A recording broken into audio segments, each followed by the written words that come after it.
Hola, estas lecciones corresponden a un curso introductorio sobre funciones especiales adecuado para el nivel de licenciatura en física en particular, aunque estudiantes de matemáticas o de ingeniería también deben ser capaces de seguirlo. Lo que se requiere son conocimientos acerca de ecuaciones diferenciales, cálculo elemental, y espero que eso sea suficiente para poder seguir lo que voy a presentar a continuación. Sin tratar de dar una definición precisa acerca de lo que son las funciones especiales, se podría decir, como muchas veces se expresa en los libros de texto, que las funciones especiales son funciones que aparecen en la solución de ciertas ecuaciones diferenciales. Frecuentemente son funciones que no son precisamente pues las bien conocidas, logaritmo exponencial, funciones trigonométricas, etcétera, sino algunas otras cosas, algunas otras funciones que muchas veces tienen que dejarse expresadas como series infinitas o en términos de integrales. Como decía, las funciones especiales aparecen frecuentemente en la solución de diversas ecuaciones diferenciales parciales de la física, y aquí presento una lista parcial de esa clase de ecuaciones, que ciertamente no es algo exhaustivo. Una ecuación, por ejemplo, que aquí no aparece es la ecuación de Hamilton-Jacobi, la cual tiene un carácter muy distinto. Lo que tienen en común estas ecuaciones, como ustedes pueden ver, es que son ecuaciones diferenciales parciales. Aquí nabla cuadrada es el laplaciano. Ahorita vamos a ver un poquito más al respecto. Y estas ecuaciones, decía, tienen en especial el hecho de que corresponden a un orden 2. Vean que las derivadas más altas que aquí aparecen son segundas derivadas, lo cual pues las hace diferentes a la ecuación de Hamilton-Jacobi, que también es una ecuación diferencial parcial que uno encuentra en la física, pero allí es raro que uno requiera de las funciones especiales. Estas ecuaciones que aquí están mostradas llevan a las funciones especiales cuando estas ecuaciones se expresan en términos de coordenadas no cartesianas. Es decir, cuando uno utiliza coordenadas cartesianas, las funciones que uno requiere para resolver estas ecuaciones son las funciones bastante conocidas como senos, cosenos, exponenciales y cosas así. Para ir dando ejemplos concretos de funciones especiales, va a ser conveniente primero discutir algunos aspectos generales que tienen que ver justamente con el origen de estas funciones.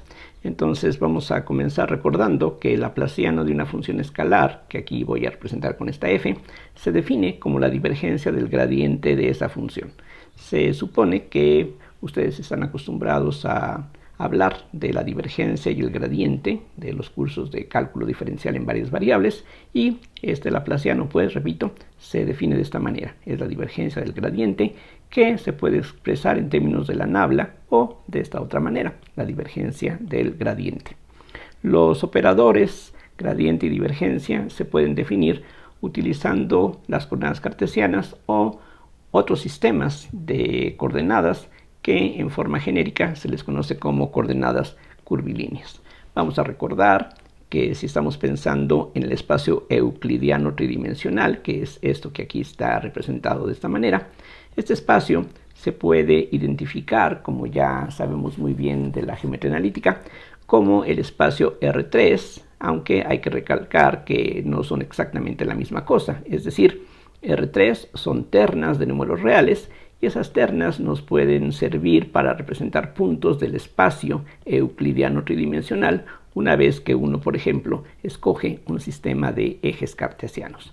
Aquí recalco que los ejes cartesianos o las coordenadas cartesianas las tomamos como los ingredientes básicos para definir otros sistemas de coordenadas, como veremos enseguida. Un ejemplo bastante común es el de las coordenadas cilíndricas, o también llamadas cilíndricas circulares. Ahorita vamos a ver esto con más detalle. Entonces recordemos que, otra vez, si estamos pensando en el espacio euclidiano tridimensional, cualquier punto de este espacio va a poderse caracterizar mediante tres números. Algo que es aquí invariante es el número de variables que necesitamos para representar cualquier punto en este espacio. En el caso de las coordenadas cilíndricas, cada punto del espacio se representa mediante tres números reales, que son la z, que es exactamente la misma coordenada que usamos en el caso cartesiano, Y una vez que este punto se proyecta sobre el plano XY, aquí introducimos las coordenadas polares r y θ, de tal forma que la relación entre las coordenadas cartesianas x, y, z de un punto con sus coordenadas cilíndricas está pues dada de esta manera, como es bastante conocido. Aquí recalco que las coordenadas cartesianas tienen que ver con longitudes. Aquí básicamente, excepto por el signo, x, y, z representan las distancias que tenemos que avanzar a lo largo de líneas paralelas a los ejes, mientras que en el caso de las coordenadas cilíndricas, la z y la r son distancias como la x, y, z, mientras que θ es un ángulo, pero también es una variable que se define en términos geométricos, lo cual no tiene que ocurrir siempre. Un ejemplo ilustrativo corresponde a las llamadas coordenadas cilíndricas parabólicas, que vamos a representar con u, v y z, aunque esta notación no es algo universal. Lo que necesitamos conocer es la relación que hay entre las coordenadas cartesianas, que como dije, las tomamos como base, y las nuevas coordenadas que queremos definir. Aquí estas ecuaciones, por ejemplo, definen la relación entre x, y, z con las coordenadas r, θ y z, que es la notación que vamos a emplear para referirnos a las coordenadas cilíndricas, mientras que en el caso de las coordenadas cilíndricas parabólicas, la relación que define a estas variables sería esto que está dado aquí.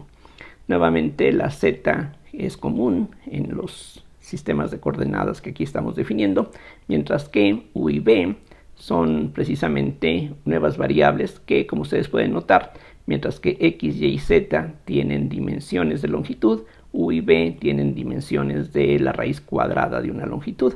Esto pues sirve para ilustrar el hecho de que los puntos del espacio se pueden representar mediante variables que no necesariamente corresponden a longitudes y ángulos, sino que puede ser algo muy diferente, en donde quizá difícilmente podemos ver un significado geométrico. Vamos a utilizar esta notación que es común con la que se emplea en la mecánica. Entonces vamos a decir que Q1, Q2, Q3 es un sistema de coordenadas para E3. Aquí noten que nos estamos fijando específicamente en el espacio euclidiano tridimensional.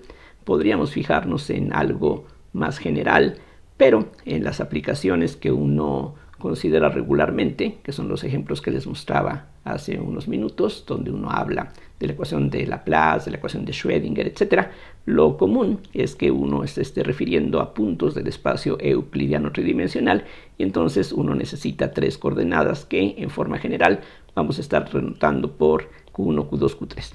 Entonces decía, si Q1, Q2, Q3 es un sistema de coordenadas para el espacio euclidiano, entonces deben existir relaciones diferenciables e invertibles que nos permitan representar las coordenadas cartesianas x, y, z como funciones de estas otras variables. Y lo que acabamos de ver son precisamente ejemplos de esas funciones justamente. Una expresión que es muy importante desde el punto de vista geométrico y que vamos a estar ocupando en lo que sigue, y es algo común también con lo que uno emplea en la mecánica clásica, es lo que se conoce como el elemento de línea.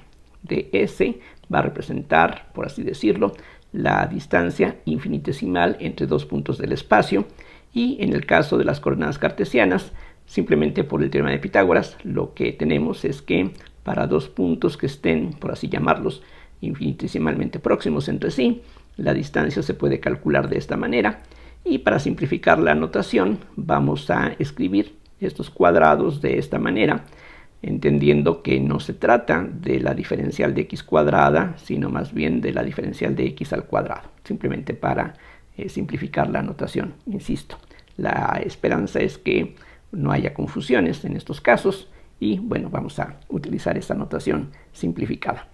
Si ahora, por ejemplo, en lugar de utilizar las coordenadas cartesianas, usamos las coordenadas cilíndricas circulares, r, θ y z, que ya veíamos hace unos minutos, uno puede ver fácilmente que esta expresión que aquí se tiene se convierte en lo que está escrito aquí. Si recordamos que x es r coseno de θ, y es r seno de θ, y la z es la misma z, entonces calculando las diferenciales y elevando al cuadrado, simplificando lo que queda, uno llega a una fórmula bastante simple, Y esta sería pues la expresión para el elemento de línea del espacio euclidiano tridimensional en términos de las coordenadas cilíndricas circulares. Recuerden que tenemos coordenadas cilíndricas parabólicas, cilíndricas elípticas, entonces en ocasiones vamos a utilizar este nombre completo para referirnos a lo que frecuentemente se llama nada más como coordenadas cilíndricas. En la expresión que acabamos de ver, se puede notar que no existen términos proporcionales a dr por dθ, dθ por dz o dr por dz, sino que solamente tenemos algo multiplicado por dr al cuadrado, un 1 de hecho. Tenemos también un r cuadrada por dθ al cuadrado y otro 1 multiplicando a la dz cuadrada. No hay productos cruzados como los que aquí aparecen. Y ese hecho, el que no tengamos términos así, quiere decir que este sistema de coordenadas es lo que se llama un sistema ortogonal de coordenadas. Exactamente qué significa todo esto y cuál es la razón de este nombre. Bueno, desde ahorita señalo que en lo que sigue vamos a limitarnos a coordenadas ortogonales, y lo que eso quiere decir es que el elemento de línea se va a poder expresar como una combinación en donde aparezcan la dq1, dq2, dq3 al cuadrado, pero no tengamos productos cruzados dq1 por dq2, dq2 por dq3, dq1 por dq3, sino que tiene que ser una suma de cuadrados como la que aquí aparece, con ciertos factores que no necesariamente son constantes o no necesariamente valen 1. Por ejemplo, para las coordenadas cilíndricas circulares, como acabamos de ver, si ordenamos estas coordenadas de esta manera, esto es q1, q2 y q3, entonces de la expresión que veíamos hace unos minutos, tenemos que ds cuadrada es dr al cuadrado más r cuadrada de θ al cuadrado más dz al cuadrado, y de ahí podemos leer lo que valen estos factores de escala, que también se conocen como los factores de o coeficientes de la m. La m se escribe de esta manera. Y en el caso, por ejemplo, de las coordenadas esféricas, que también deben de ser conocidas por ustedes, lo que uno hace es representar cada punto del espacio euclidiano tridimensional mediante la distancia al origen. Otra vez recordemos que en el espacio euclidiano escogemos un sistema de ejes cartesianos que sirven de base para definir las coordenadas esféricas, que son r, θ y φ. Esa es la notación que se emplea regularmente en física.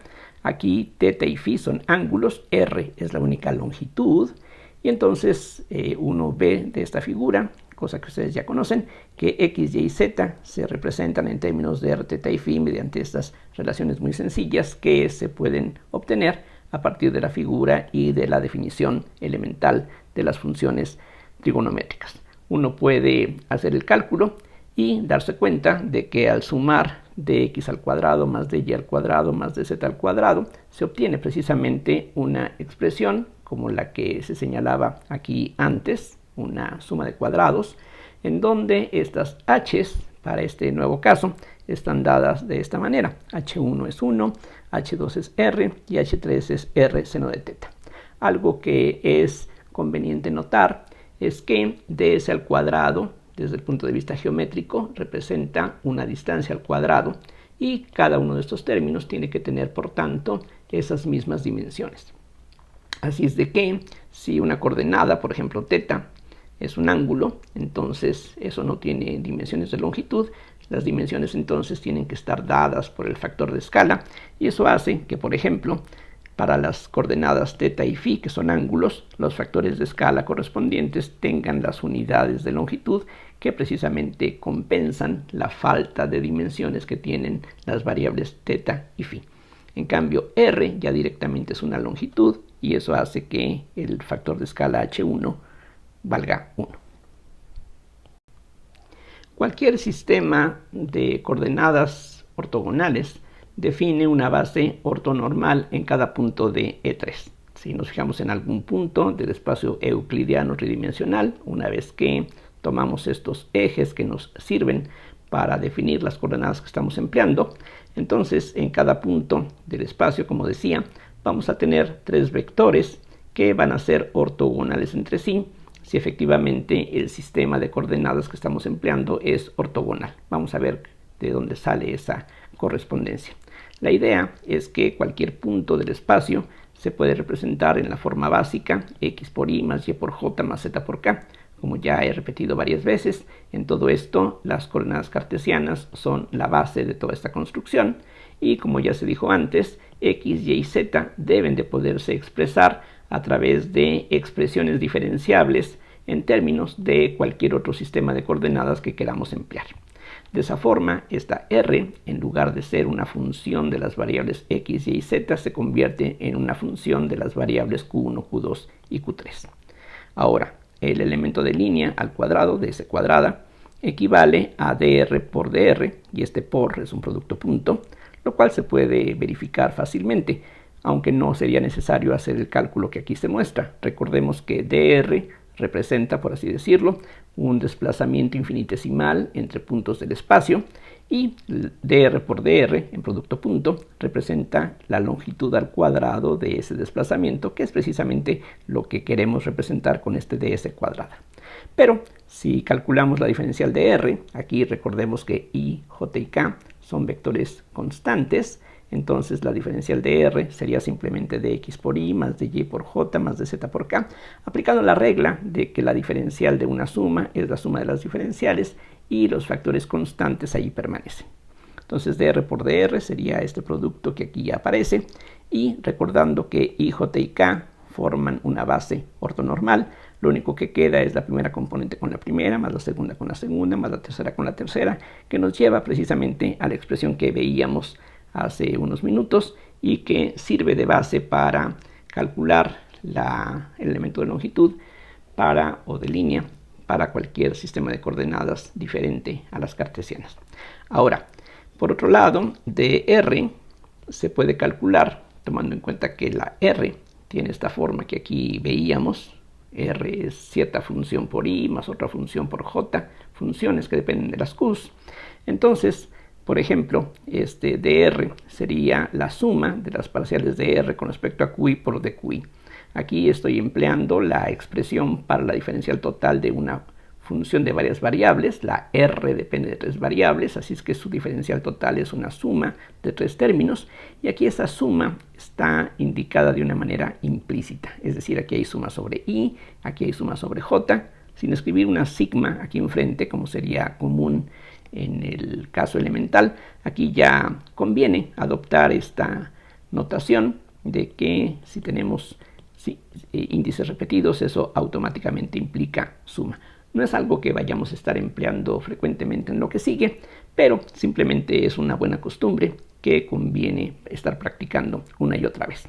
Aquí simplemente recuerden que si ya estamos utilizando la i como variable de suma, aquí necesitamos utilizar otra variable para evitar confusiones, como lo que podría ocurrir aquí. Aquí, si usáramos la misma letra i, ya no sabríamos si este con este se suma o este con este, etc. Entonces aquí es importantísimo. Lo bueno es que hay muchas letras en el alfabeto para poder evitar esas confusiones. Entonces aquí solamente estoy empleando las propiedades del producto punto. Ya sabemos que el producto punto es distributivo sobre la suma y los escalares pueden salir del producto punto. Aquí lo que tiene el carácter vectorial son estas parciales. La derivada de un vector es otro vector, así es de que aquí este producto solamente afecta a los vectores que aquí están dados.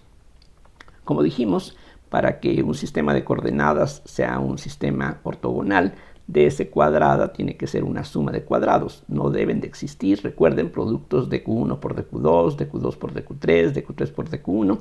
Entonces eso implica que estos coeficientes de estos productos tienen que ser 0 o algo diferente de 0, dependiendo de cómo son i y j. Entonces lo que aquí uno concluye, de acuerdo con lo que ya se dijo anteriormente, es que las coordenadas q1, q2, q3 van a formar un sistema ortogonal de coordenadas si ocurre que estos productos que aquí están dados están determinados de esta manera. Al multiplicar una derivada por otra distinta, el resultado tiene que dar 0 para que entonces eso haga que en esta suma doble no aparezcan esos productos cruzados. Y en cambio, cuando aquí tenemos dos índices iguales, entonces aquí también va a haber índices iguales, vamos a tener una dq al cuadrado, y entonces el coeficiente correspondiente tiene que ser justamente una de estas h's que habíamos definido previamente. Entonces, para que un sistema de coordenadas sea un sistema ortogonal, lo que tiene que ocurrir es que estos tres vectores tienen que ser ortogonales entre sí. Eso es justamente lo que esta condición de arriba significa, que cuando multiplico un vector de estos, por ejemplo, la parcial de r con respecto a q1 por la parcial de r con respecto a q3, como estos dos índices son diferentes, eso tiene que darme 0, y eso significa que esos vectores son ortogonales. Regresando a la figura que tenía al principio, eso es justamente lo que aquí vamos a tener, que estos vectores que son tangentes a las líneas en donde solamente una de las coordenadas varía, tienen que ser vectores ortogonales entre sí, pero esos vectores no son necesariamente de longitud 1, y precisamente eso es lo que nos lleva a estos factores de escala nuevamente. O sea, ya sabemos que al utilizar coordenadas curvilíneas, los coeficientes, como veíamos, no son necesariamente constantes o iguales a 1, sino que pueden ser algunos factores que necesariamente tienen que ser positivos, tienen que ser el cuadrado de alguna función real, porque el producto, cuando i y j son iguales, representa la norma al cuadrado del vector, y entonces de aquí se puede ver que las hi son precisamente las normas de estos vectores. Luego, si uno divide cualquiera de estos vectores entre la hi correspondiente, lo que vamos a tener son vectores que tienen longitud 1, y esos vectores les podemos llamar vectores unidad, aunque la práctica es que en muchas ocasiones a los vectores de longitud 1 se les llama vectores unitarios, pero en inglés el término que se emplea es unit vector, que se traduciría literalmente más bien como un vector unidad. El término unitario no es muy conveniente porque en el álgebra lineal este término de unitariedad, el concepto de unitario, tiene un significado muy distinto a lo que aquí estamos tratando. Claro que por el contexto uno lo suele distinguir, pero sería, digamos, un poquito más consistente con el significado de estos vectores, el llamarlos vectores unidad. Quizá la práctica esta que aquí estoy utilizando no se extienda, pero creo que es un nombre más adecuado de cualquier manera.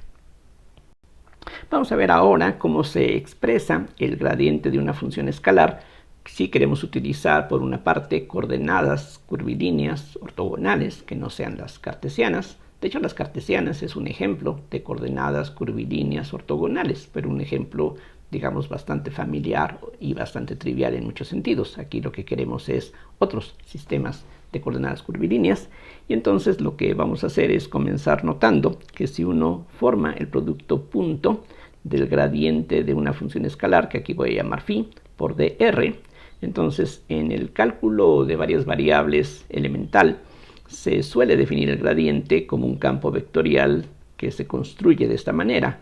Sus componentes cartesianas, ven que aquí esta es la base cartesiana, son precisamente las parciales de la función con respecto a x, y, z respectivamente, mientras que dr, como veíamos ya, se puede expresar de esta forma, recordando que i, j y k son vectores unidad y ortogonales entre sí, es decir, i, j y k forman una base ortonormal. Entonces lo único que va a quedar al utilizar las propiedades del producto punto, la distributividad sobre la suma, y el hecho de que i por i es 1, j por i es 0, etc., nos lleva simplemente este resultado. Primera componente con primera, más segunda con segunda, más tercera con tercera. Esto es lo que tenemos.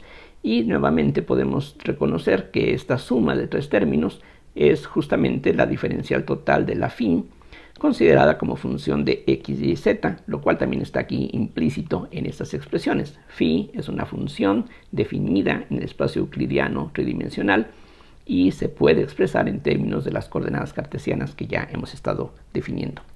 Pero si utilizamos otras coordenadas curvilíneas, q1, q2, q3, debe de ocurrir algo similar. Es decir, la phi, si está dada como una función de x, y, z, a su vez x, y, z se pueden poner, como ya dijimos, en términos de q1, q2 y q3, así es de que finalmente, por una composición de funciones, esta phi resultaría ser función de q1, q2 y q3, y su diferencial total debe de calcularse de esta manera, de acuerdo con la fórmula para la diferencial total de una función.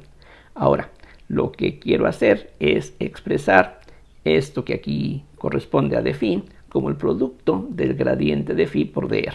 Entonces, aquí está el gradiente de phi, que todavía no sé qué expresión tiene que tener. Y esto que está aquí sería precisamente dr. Nuevamente, dr, en lugar de verlo como una expresión en términos de x, de y y de z, lo puedo ver como una expresión en términos de q1, q2 y q3. Y esta sería también la fórmula para la diferencial total de una función, que ahora es una función vectorial que de todas maneras depende de q1, q2 y q3, así es de que es algo similar a lo que aparece aquí arriba. Si ahora recordamos la definición de estos vectores E1, E2 y 3 que teníamos hace unos minutos, entonces esta parcial es H1 por E1, esta otra es H2 por E2 y este es H3 por E3. Y lo que podemos ver es que para que esta expresión coincida con lo que está dado arriba, es necesario, absolutamente, que el gradiente de phi tenga esta expresión que aquí está dada, porque si nuevamente utilizamos la propiedad que tiene este producto punto de ser distributivo sobre la suma y el hecho de que E1 por E1 en producto punto vale 1, mientras que E1 por E2 vale 0, etc. Entonces aquí nuevamente vamos a tener primera componente con primera, segunda con segunda, y de esa manera la H1 desaparece y lo único que vamos a encontrar sería la parcial de phi con respecto a Q1 por dQ1, que es lo que había aquí al principio. Entonces, de esta manera estamos deduciendo que el gradiente de phi, que estaba dado de esta forma en coordenadas cartesianas y en la base cartesiana, ahora se va a poder expresar en términos de un sistema de coordenadas ortogonales, en términos de la base ortogonal que le corresponde. Vean ustedes que aquí lo que tenemos es una mezcla de derivadas con respecto a estas nuevas coordenadas, y lo que aparece aquí como los vectores por los que se multiplican estas componentes ya no son los vectores ij y k, sino que son justamente los vectores que este mismo sistema de coordenadas está definiendo. Es decir, aquí todo ya está adaptado al sistema de coordenadas curvilíneas que nos interesa emplear. Aunque aquí insisto, esta expresión es solamente aplicable para el caso de un sistema de coordenadas ortogonales.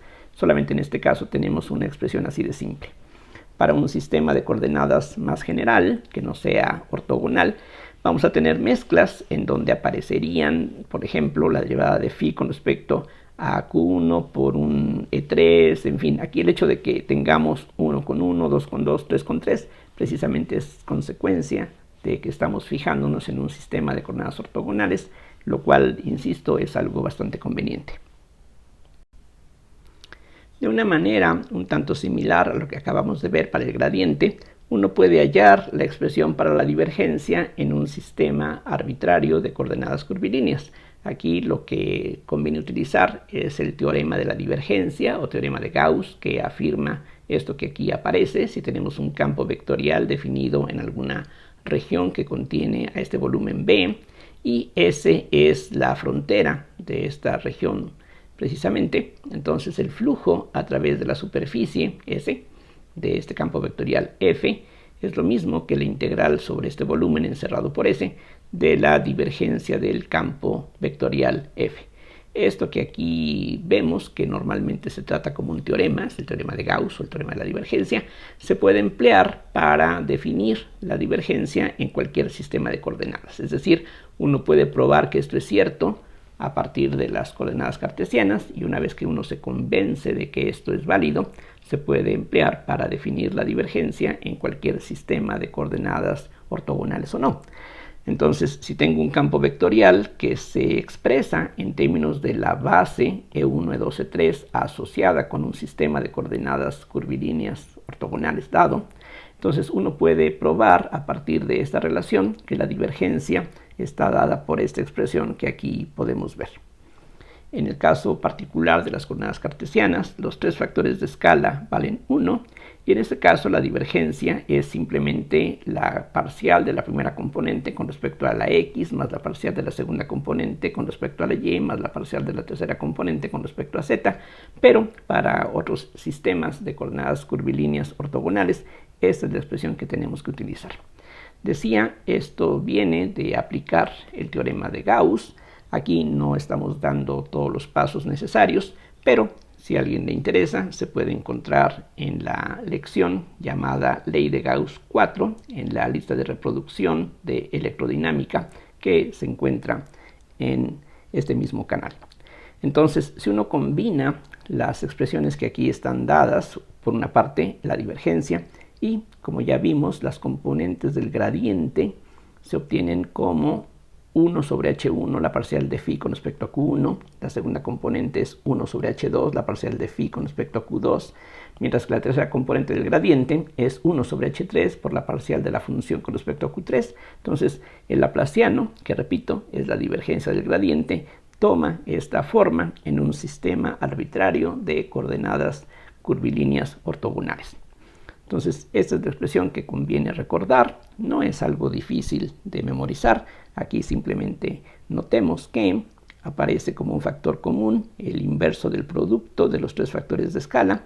Y después aparecen derivadas donde no hay mezclas. Aquí tenemos Q1 con Q1, Q2 con Q2, Q3 con Q3.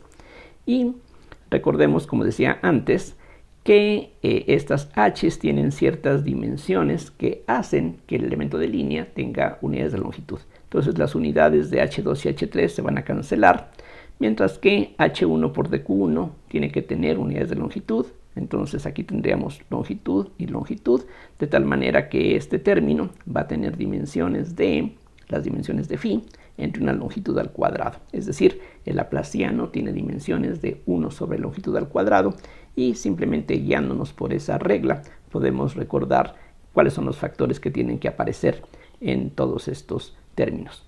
Una manera de recordarlo también es simplemente notar que este índice en el denominador coincide con el que tenemos aquí derivando, mientras que los otros dos factores de escala aparecen en el numerador y pues son simplemente los que hacen falta para tener la terna completa. Aquí se aparece h2, arriba es necesario que aparezcan h1 y h3, y bueno, cualquiera de estas cosas puede ser de utilidad para recordar en cualquier momento la expresión para el laplaciano en coordenadas ortogonales. Un ejemplo que aquí puede servir de ilustración sería el expresar la ecuación de Laplace en coordenadas cilíndricas o cilíndricas circulares, para ser un poquito más preciso. Entonces, estas coordenadas, repito, las estamos representando con r, θ y z. Recuerden, r y θ son esencialmente las coordenadas polares en el plano XY. Y en este caso, como ya vimos antes, los factores de escala son 1, r y 1, suponiendo que las coordenadas se etiquetan de esta forma, Q1, Q2, Q3. Aplicando la fórmula que acabamos de ver, entonces el laplaciano de cualquier función es 1 sobre el producto de esos tres factores de escala, entonces es 1 sobre r, la derivada con respecto a la primera de las coordenadas, y aquí abajo tendría que aparecer h1 que vale 1, y arriba tienen que aparecer el producto de los otros dos factores de escala que nos da una r, y siguiendo esa regla, esto es lo que uno obtiene. Recordemos que estas variables tenemos que tratarlas como independientes entre sí, de tal forma que esta r es independiente de θ, puede salir de la derivada, y haciendo simplificaciones de esa forma, llegamos a esta expresión. Esto igualado a 0 precisamente representa la ecuación de Laplace en las coordenadas cilíndricas. Vean ustedes que esto es una ecuación diferencial parcial, porque tenemos una función que en principio depende de tres variables, y esta ecuación es una ecuación de segundo orden. Hay segundas derivadas, como las derivadas más altas que aquí aparecen.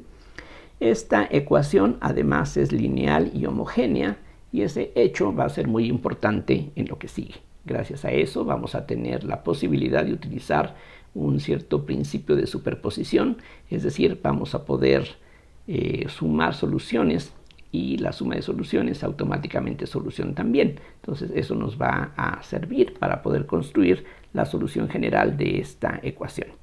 Y la forma en que una ecuación como esta se resuelve comúnmente es utilizando el método de separación de variables, que en este caso significa que uno va a buscar soluciones de esta ecuación que sean el producto de funciones de una sola variable cada uno. Como aquí las variables son r, θ y z, entonces queremos que la función, que en principio tiene que depender de r, θ y z, lo haga de esta forma: una función de r por una función de θ por una función de z. Eso no quiere decir que cualquier solución de esta ecuación tiene que tener esta forma factorizada, sino que estamos buscando soluciones de esa forma, no que todas sean de esa forma. Este punto es algo sutil y bueno, más adelante vamos a estar recalcando este asunto, que pues es importante entenderlo claramente. Entonces lo que uno hace es sustituir esta expresión que aquí se propone dentro de la ecuación. Entonces al derivar esta phi con respecto a r, lo único que depende de r es esta función r mayúscula. Estas otras dos funciones pueden salir de la derivada y las derivadas parciales que aquí aparecen se convierten en derivadas ordinarias. Entonces debe de ser fácil para ustedes el darse cuenta de que esta expresión corresponde a lo que está escrito aquí abajo, una vez que hemos sustituido esta proposición y hemos usado el hecho de que estas funciones dependen cada una de una sola variable, tal como se indica aquí. Esto es lo que se obtiene. O si dividimos entre el producto PQR, aquí P y Q desaparecen, la R queda en el denominador. Aquí al dividir entre PQ y R y Q desaparecen, la P queda en el denominador. Y aquí ocurre algo similar.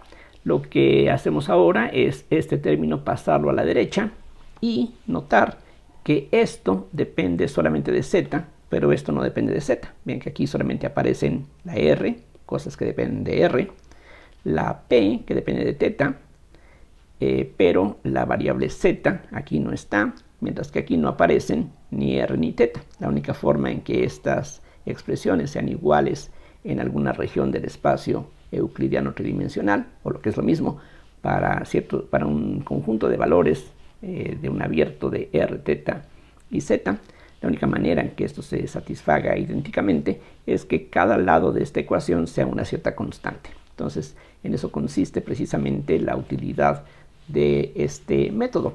Aquí ya tenemos algo conveniente porque nos queda una ecuación diferencial ordinaria. Vean que aquí la q depende de una sola variable y además la ecuación que queda es algo bastante sencillo, como veremos enseguida. Lo que aquí se puede ver es que el signo de esta constante va a depender de las condiciones de frontera que uno quiera considerar para el problema que se quiere resolver. Si por ejemplo queremos que esta phi valga 0 en la superficie lateral de un cilindro de radio A, aquí A es arbitrario, entonces esta constante hay que escogerla como una cantidad que sea negativa, porque de esa manera, al sustituir aquí en lugar de esta constante un menos alfa cuadrada, donde la alfa es real, entonces el signo menos va a poderse eliminar y las soluciones de esta ecuación son muy fáciles de identificar. Esta es una ecuación diferencial lineal de segundo orden homogénea y sus soluciones son combinaciones lineales de dos soluciones básicas, que en este caso se puede ver fácilmente. Pueden ser estas exponenciales reales o las funciones seno hiperbólico y coseno hiperbólico, como ustedes deben de poder verificar. Bajo esas condiciones, entonces, este lado de la ecuación se puede sustituir por menos alfa cuadrado y queda todo esto también igualado a menos alfa cuadrada. Y de esta ecuación, ahora, multiplicando el lado izquierdo por una r cuadrada, vean que aquí una r minúscula, aquí arriba va a quedar una r, aquí la r cuadrada desaparece, esa es la razón de que multipliquemos por una r cuadrada, y el menos alfa cuadrada que teníamos aquí, al pasarlo a la izquierda, se convierte en esto multiplicado por la r cuadrada. Este término, al pasarlo al lado derecho, después de multiplicar por la r cuadrada, queda de esta forma, donde la única variable que puede aparecer aquí es teta. Y ahora tenemos algo similar a lo que ocurrió antes. De este lado tenemos algo que solamente depende de r, de este otro lado tenemos algo que solamente puede depender de teta, y para que estas dos cosas sean iguales en una región abierta, se requiere que cada uno de estos dos miembros de la igualdad sea alguna constante. En este caso, nuevamente obtenemos una ecuación diferencial que es prácticamente idéntica a la que aquí aparece, y de nuevo la constante es necesario escogerla adecuadamente, y si lo que nosotros buscamos es que esta P, que depende del ángulo teta, si queremos que esta sea una función periódica de teta, y la razón para que sea una función periódica es que cada que le damos una vuelta al eje z, regresamos al mismo punto donde habíamos partido. Entonces lo que esperamos es que cualquier valor que tenga la función que estamos buscando pues sea el mismo aunque hayamos dado vuelta al eje z. Entonces para eso necesitamos que p sea una función periódica de teta, y las funciones periódicas que pueden satisfacer una ecuación como esta son los senos y cosenos, y eso entonces hace que esta constante sea de la forma m cuadrada, donde la m es un número real.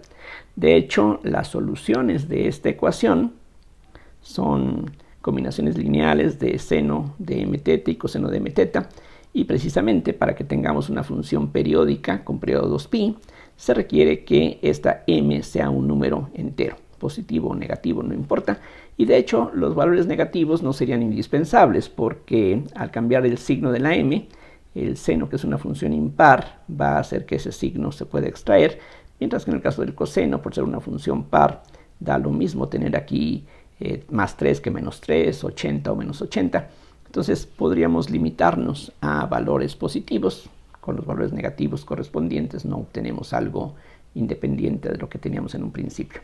De esa forma, esta ecuación también es algo que se puede resolver en términos de funciones elementales, pero una vez que sustituimos esta constante aquí y nos quedamos con la ecuación del lado izquierdo, a esto es a lo que se llega multiplicando ambos lados de la ecuación por una r mayúscula.